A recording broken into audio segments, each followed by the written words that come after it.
news. Every storm cloud eventually runs out of rain. Did you hear what I just said? Every storm cloud eventually runs out of rain. I'm going to say it one more time for the marriage that feels as though it's hopeless and it's over and you don't know if God can resurrect this. I want to encourage you. Every storm cloud eventually runs out of rain. I'll say it again for the single mother who's doing the very best she can and she's fighting to keep her sanity because you're trying to raise 2 or 3 children on your own in the midst of a global pandemic without any support from your family, and the father of your children aren't helping you at all. I came to encourage you. Every storm cloud eventually runs out of rain. For the college student that's trying to remain pure and you had all of these expectations for your graduation season because you're graduating fall 2020 and you had all of these things that you wanted to do, but now you got to do your whole season virtually. I came to encourage you. Every storm cloud eventually runs out of rain. For the person that's facing a health challenge and you don't want to see another doctor, you don't want to talk to another nurse. You don't want another IV in you. You don't want to spend another night in a hospital bed, but you want to sleep in the comfort and the warmth of your own home, in your own bed. I came to encourage you on tonight. Every storm cloud eventually runs out of rain. For the couple that you're facing financial crisis, and it seems as though every single time you have one step forward, something hits you in your financial gut that makes you take 2 steps back. And you just want some financial neck room. But here comes COVID. Here comes the coronavirus. Here comes the pandemic. I came to encourage you. Every storm cloud eventually runs out of rain. For the individual, you've been faithful.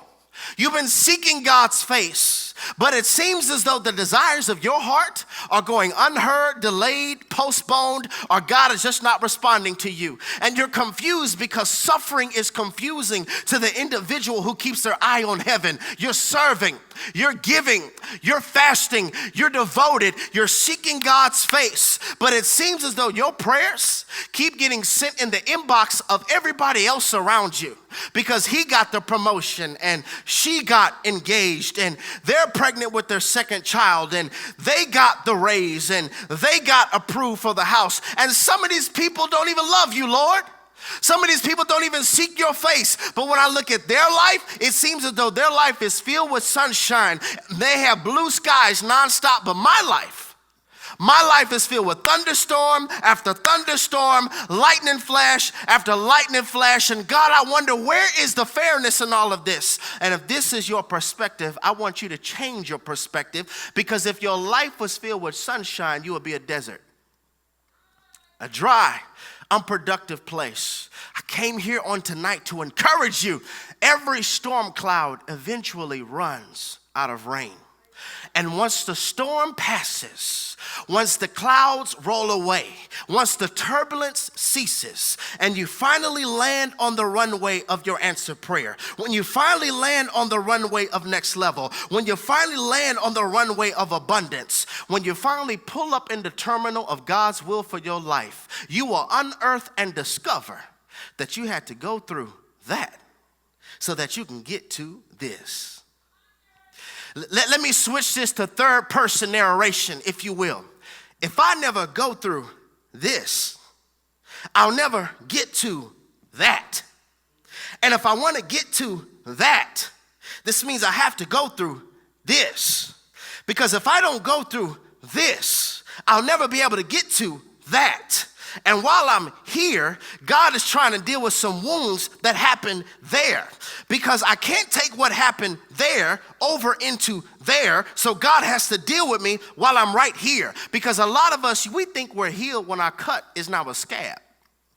Negative. Truth is, when you see the people who cut you and you don't want to cut them back.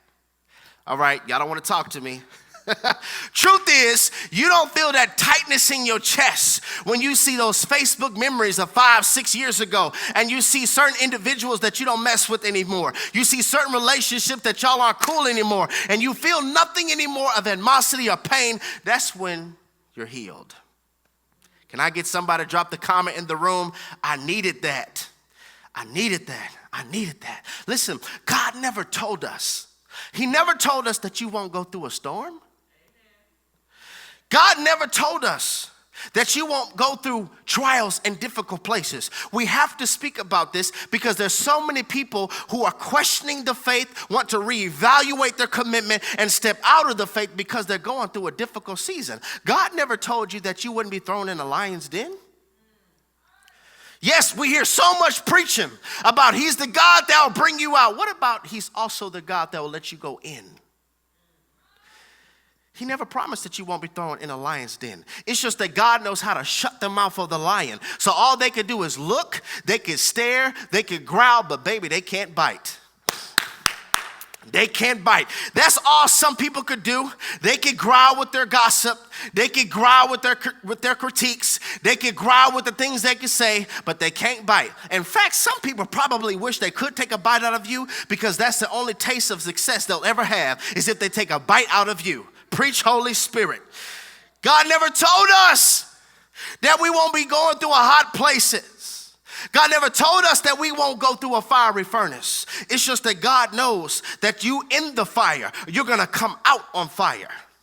Who am I preaching to on tonight? There's just a different level of preach you get once you've been in the fire. There's a different level of focus you get once you've been in the fire. Your prayer life is different once you've been in the fire. Your worship is different once you've been in the fire. Your praise is different once you've been in the fire. Your commitment is different once you've been in the fire. God knows you're going to come out of this without smelling like smoke, but I did not say that you're immune from going through fiery places.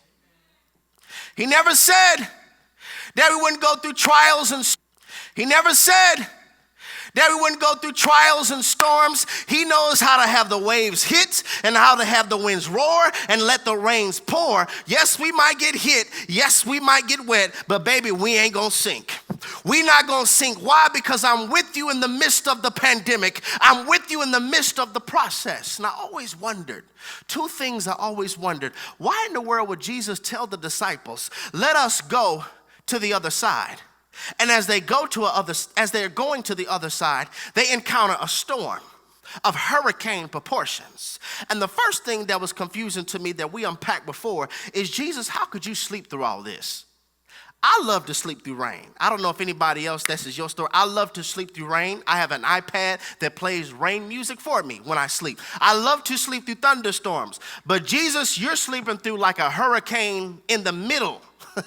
In the middle of this storm in a boat, and the Bible says the waves were hitting the boat so hard that it was threatening to break up, and Jesus down there knocked out. How?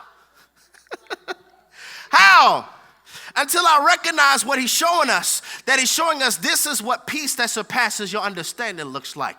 This is what you need to do when you're going through a storm. Rest in me. When it doesn't seem like you can control it, when there's nothing you can do, I'm modeling to you what peace that surpasses your understanding looks like. There may be chaos all around you, but I'm going to give you a level of peace where you'll be tripping over the fact that you're not tripping.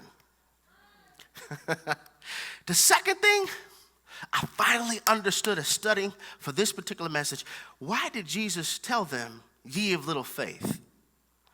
Ye of little faith. I'm thinking like, Lord, this is a storm. We didn't ask for this. What do you mean, ye of little faith? In essence, Jesus was saying, you can handle it. I gave you the power to handle this. Why are you waking me up? I gave you the power to parent these children.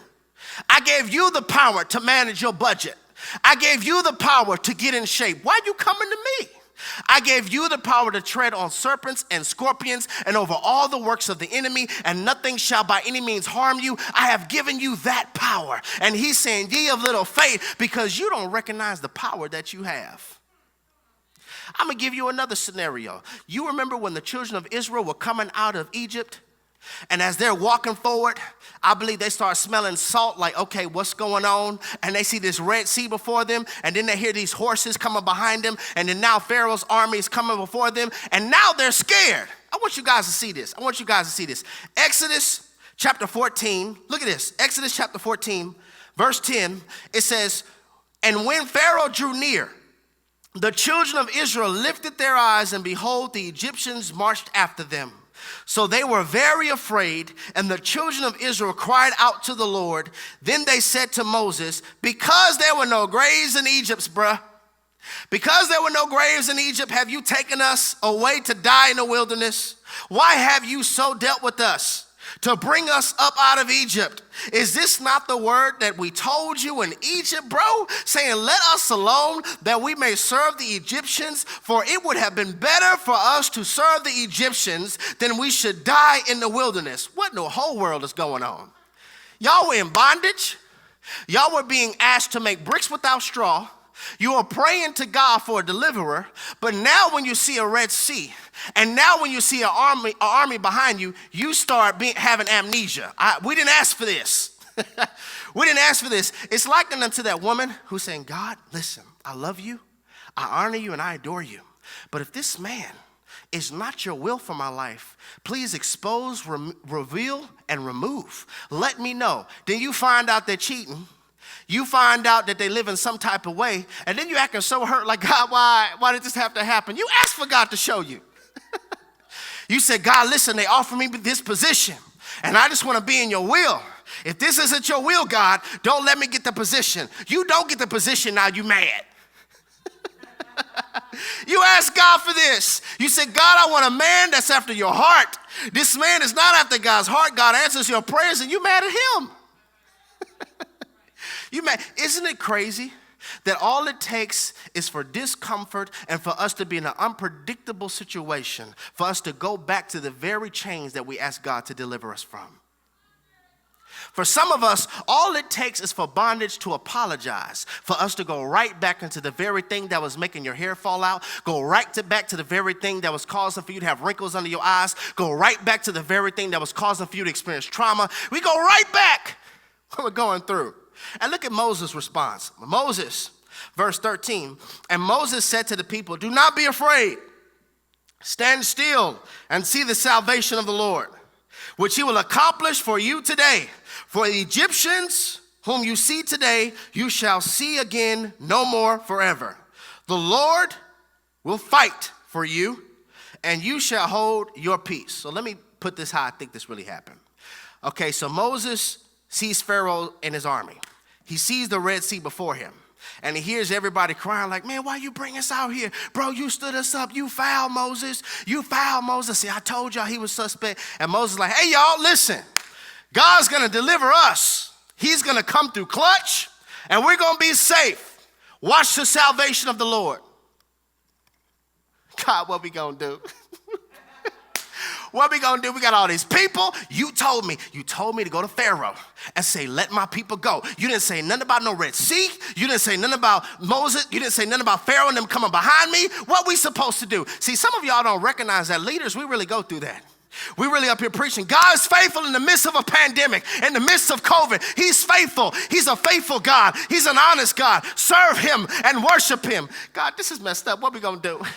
We got people going through a pandemic. We got people getting laid off. We got people losing their jobs. We got people losing their loved ones. And I'm up here standing every single week before all these people trying to inspire them and tell them that you're a good God, that you're an awesome God. Moses, have no fear.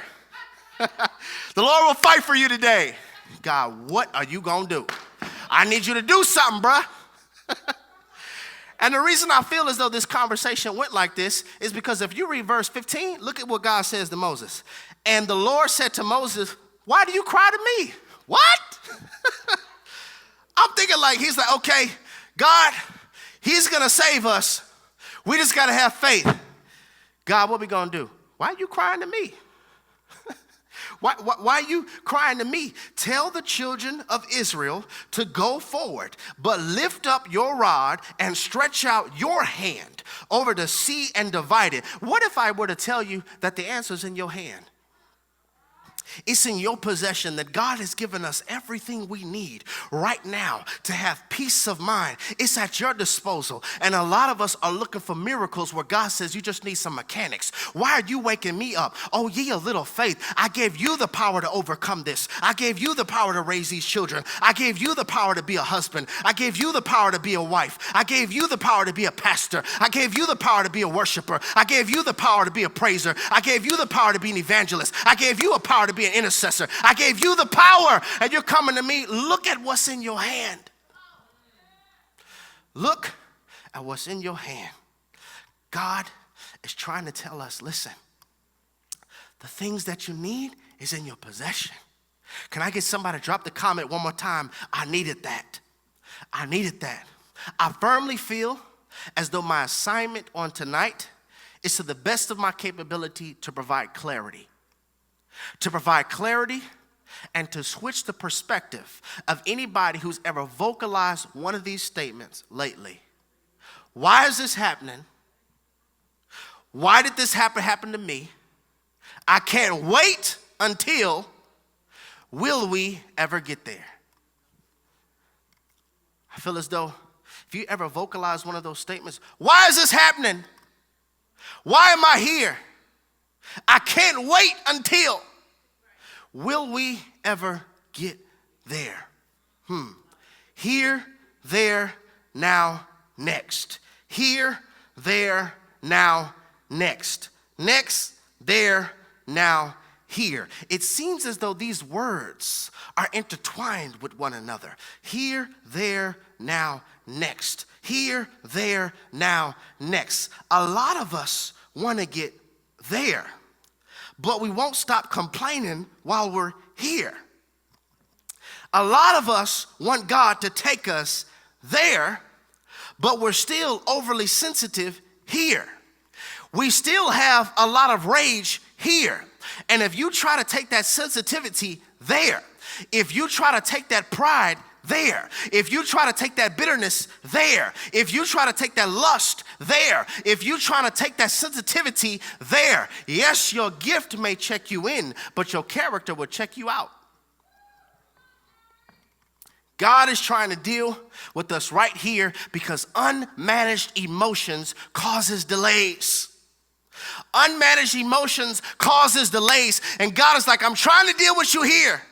I know that you keep talking about God, when will we ever get there? But there's some things I want to do right here. See, there's a lot of Jacob right here, but for there, I need you to be Israel. So let me deal with your Jacob while you're here. Yeah, there's a whole lot of Simon in you while you're here. There, I need you to be Peter. But if you can let me address your Simon while you're here. There's a lot of Abram in you while you're here. But I know there, you're going to be Abraham. But if I could deal with your Abram nature right here, then I could prepare you and take you there. Everybody wants wings, but nobody wants to be cocooned.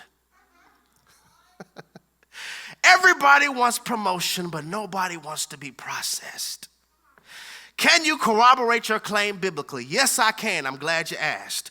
If I could call to the witness stand the first generation of Israelites out of Egypt, if I could call them to the witness stand, I believe they would come up here and join me at the stage, and they would say, he's preaching good because God shifted us. God took us out of Egypt, but he didn't just place us in a promise. Whenever God takes you out, it is not always for the purpose to immediately take you in. Whenever God takes you out, he then places you in a season of detox. He then places you in a season of rewiring. And since we didn't allow God to rewire us while we're here, since we didn't allow God to detox us while we're here, since we didn't allow God to prune us while we're here, since we didn't allow God to purge us while we're here, we disqualified ourselves from ever getting there. And what was supposed to just take a week and a few days ended up taking 40 years. So now we had to forfeit our boarding pass to the next generation because we never allowed God to deal with what was going on in here. And I beseech you, brethren, by the mercies of God, stop complaining while you're here. Stop running out of process while you're here because God is trying to mold you for the next level. He is. I know it's uncomfortable. He's trying to construct you for the next level. He's trying to rid things out of you for the next level. Don't be like us. Don't be like us. The first generation of Israelites out of Egypt. Don't be like us, or you will be like us. Never experiencing the promise that God has for us to walk into, because God is a leader and not a dragger. Here's one of the massive differences between God and the enemy. The enemy comes in wherever there's an open door. God comes in when he's invited. The enemy will just barge in God stands and knocks at the door of your heart. And whatever level you settle for is the level God will let you live on. Joseph